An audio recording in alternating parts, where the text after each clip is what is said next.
Hello everyone, welcome to Easy Go Math. நம்ம பார்த்துட்டு இருக்கிறது chapter 5 arithmetic progress exercise 5.3. So இப்போ third problem solve பண்ணலாம்.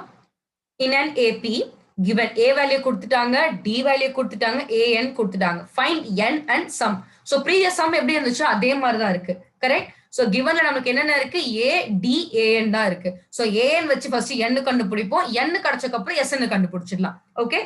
So நமக்கு AN value 15 தெரியும். So 50 is equal to நம்மளோட A value என்ன 5 plus n minus 1 into D அதான் AN formula correct so into 3 போட்டிருக்கோம் 45 is equal to n minus 1 into 3 so 15 is equal to n minus 1 n equal to 16 so 16 terms இருக்குன்னு தெரிஞ்சு போச்சு so sum of 16 terms தான் பண்ண போறோம் அப்ப இதுக்கு என்ன formula already நமக்கு last term கொடுத்துட்டாங்க nth term அப்ப என்ன பண்ணுவோம் L is equal to 15 தெரிஞ்சு போச்சு so n divided by 2 a plus L அப்படின்றது வந்து 16 divided by 2 5 plus 50 so அடுத்தது என்ன ஆகுது 8 into 55 440 தான் நம்மளோட sum value okay Next problem.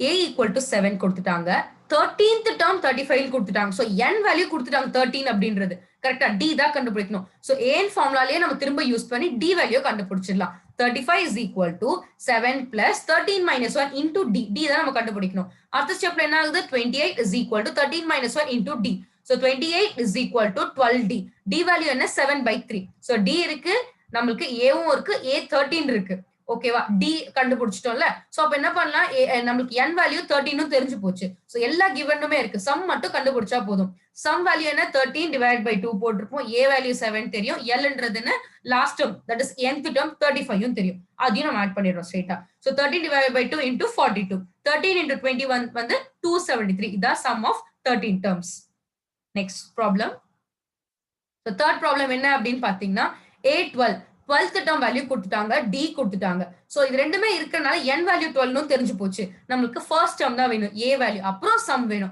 அப்ப என்னால திரும்ப நம்ம givenலயே தான் போய் நிக்க போறோம் that is நம்ம nth term அந்த ஃபார்முலா வச்சு அதே மாதிரி தான் சால்வ் பண்ண போறோம் சோ nth termல போடும்போது 37 equal to A plus 12 minus 1 into 3 okay so நமக்கு வந்து n தெரியும்னு சொன்ன AN தெரியும்னு சொன்ன D3 A தான் நமக்கு தெரியாது correct So 37 is equal to A plus 33. அப்ப இது மைனஸ் ஆகும்போது A வந்து 4 தெரிஞ்சு போச்சு. So நமக்கு தேவையான எல்லா வேல்யூஸ்மே இருக்கு. ஸ்ட்ரைட்டா கொண்டு போய் நம்ம சம்ல சப்ஸ்டிட்யூட் பண்ணா போதும். சம் ஃபார்முலால okay.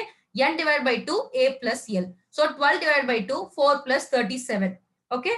So 12 divided by 2 42. 6 into 41 246 தான் நம்மளோட sum of 12 terms.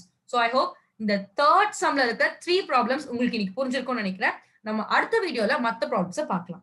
Thank you all.